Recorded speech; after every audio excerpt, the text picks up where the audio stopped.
حضرت محمد صلی اللہ علیہ وسلم غار ہرا سے غار ثور تک بائی علی اصغر چودھری کا یہ چھٹا پارٹ ہے۔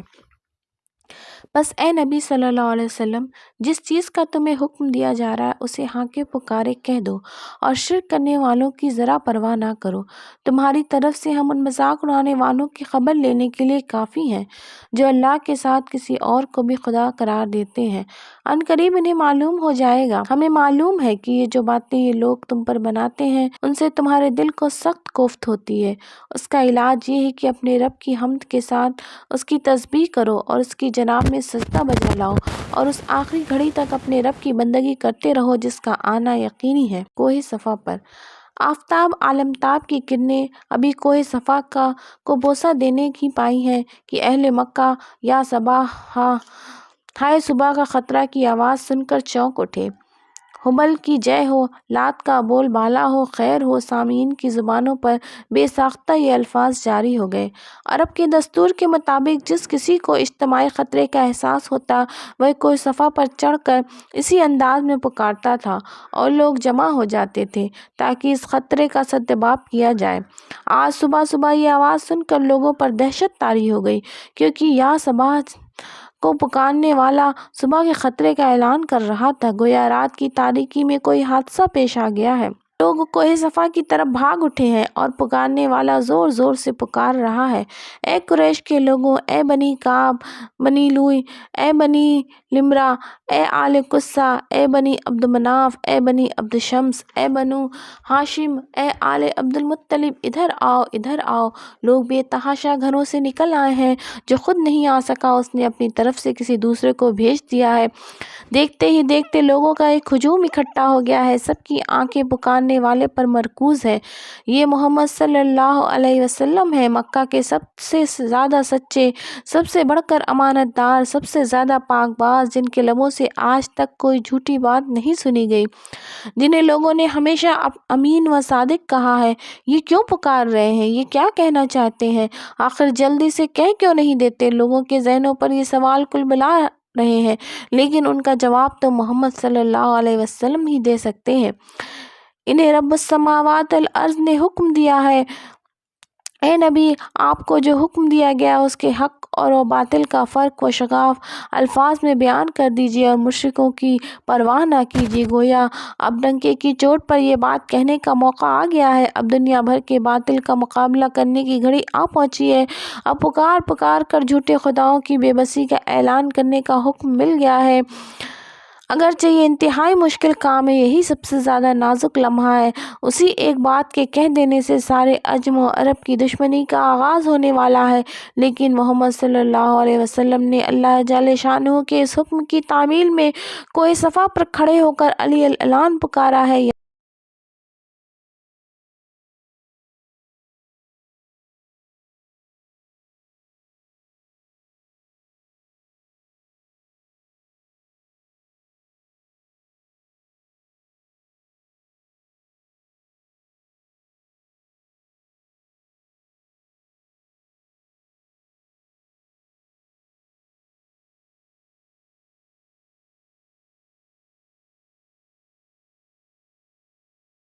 پہاڑ کے ادھر بھی دیکھ رہا ہوں اور ادھر بھی میری نظر ہے۔ اگر میں یہ کہوں کہ رہزنوں کا ایک مسلح گروہ دور سے نظر آ رہا ہے جو مکہ پر حملہ آور ہوگا تو کیا تم یقین کر لوگے؟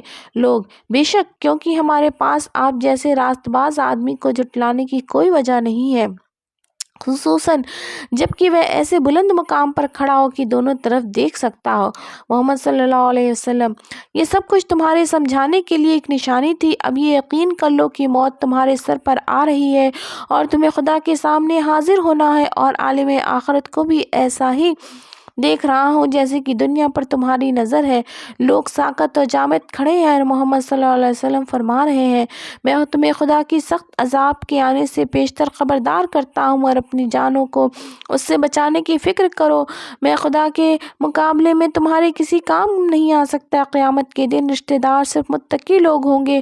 ایسا نہ ہو کہ دوسرے لوگ نیک اعمال لے کر آئیں اور تم لوگ دنیا کا وبال سر پر اٹھائے ہوئے آؤ۔ اس وقت تم پکارو گے، یا محمد صلی اللہ علیہ وسلم، مگر میں مجبور ہوں گا، مگر تمہاری طرف کہ تمہاری طرف سے منہ موڑ لوں۔ البتہ دنیا میں میرا اور تمہارا خون کا رشتہ ہے اور یہاں میں تمہارے ساتھ صلہ رحمی کروں گا۔ میں تم کو اللہ سے کچھ دلوانے اور آخرت میں تمہیں کسی حصے سے بہراور کرنے کا اختیار نہیں رکھتا الا یہ کہ تم لا الہ الا اللہ کے قائل ہو جاؤ، تب میں تمہارے رب کے ہاں تمہارے حق میں اس کی شہادت دوں گا اور اس کی بدولت عرب تمہارے تابع اور عجم تمہارا مطیع ہوگا۔ قول حق کی راہ میں سب سے بڑی اور پہلی رکاوٹ آباء و اجداد کی اندھی تقلید ہوتی ہے، جس کی وجہ سے ایسے لوگ عقل و بصیرت کی کوئی دلیل تک سننا پسند نہیں کرتے۔ کوہ صفا کے دامن میں محمد صلی اللہ علیہ وسلم کے اعلان کو سننے والا مجمع بھی ایسے ہی لوگوں پر مشتمل ہے۔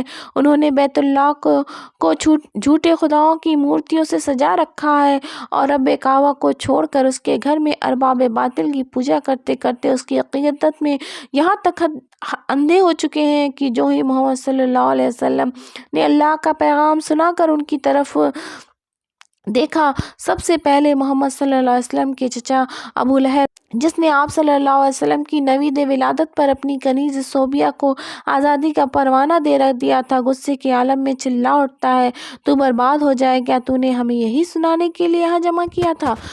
مکے کے سب سے بڑے سود خور مہاجر اپنے امین اور صادق بھتیجے کے پیغام کا جو رد عمل ہوا، دولت سرور کے پجاریوں سے اس کی توقع ہو سکتی ہے۔ مجمع بڑبڑاتا ہوا منتشر ہو گیا اور محمد صلی اللہ علیہ وسلم کوہ صفا پر یک تنہا رہ گئے۔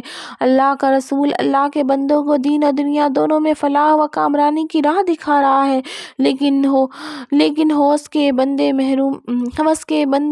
محرومیوں کی آغوش میں لیے ہوئے دانت پیستے اور ایڑیاں پٹکتے ہوئے چل دیتے ہیں۔ ہرگز نہیں، انسان سرکشی کرتا ہے اس بنا پر کہ وہ اپنے آپ کو بے نیاز دیکھتا ہے، حالانکہ پلٹنا یقیناً تیرے رب ہی کی طرف ہے۔ تم نے دیکھا اس شخص کو جو ایک بندے کو منع کرتا ہے جبکہ وہ نماز پڑھتا ہے، تمہارا کیا خیال ہے اگر وہ بندہ راہ راست پر ہو یا پرہیزگاری کی تلقین کرتا ہو؟ تمہارا کیا خیال ہے اگر یہ منع کرنے والا شخص حق کو جھٹلاتا اور منہ موڑتا ہو؟ کیا وہ نہیں جانتا کہ اللہ دیکھ رہا ہے؟ ہرگز نہیں، اگر وہ باز نہ آیا تو ہم اس کی پیشانی کے بال پکڑ کر اسے کھینچیں گے، اس پیشانی کو جو جھوٹی اور سخت خطا کار ہے۔ وہ بلا لے اپنے حامیوں کی ٹولی کو، ہم بھی عذاب کے فرشتوں کو بلا لیں گے۔ ہرگز نہیں، اس کی بات نہ مانو اور سجدہ کرو اور اپنے رب کے قرب حاصل کرو۔ خدیجہ رضی اللہ عنہ کے بطن سے ان کے پہلے شوہر ابو حالہ بن زرارہ کے فرزند حارث رضی اللہ عنہ، جو محمد صلی اللہ علیہ وسلم کے ربیب پر دردہ اپنے گھر میں آرام کر رہے ہیں، یکایک ان کے کان میں کعبے کی طرف سے آنے والے شور و غل کی آواز پڑتی ہے اور وہ چونک اٹھتے ہیں۔ یا اللہ خیر ہو! وہ بے تحاشا کعبہ کی طرف لپکتے ہیں۔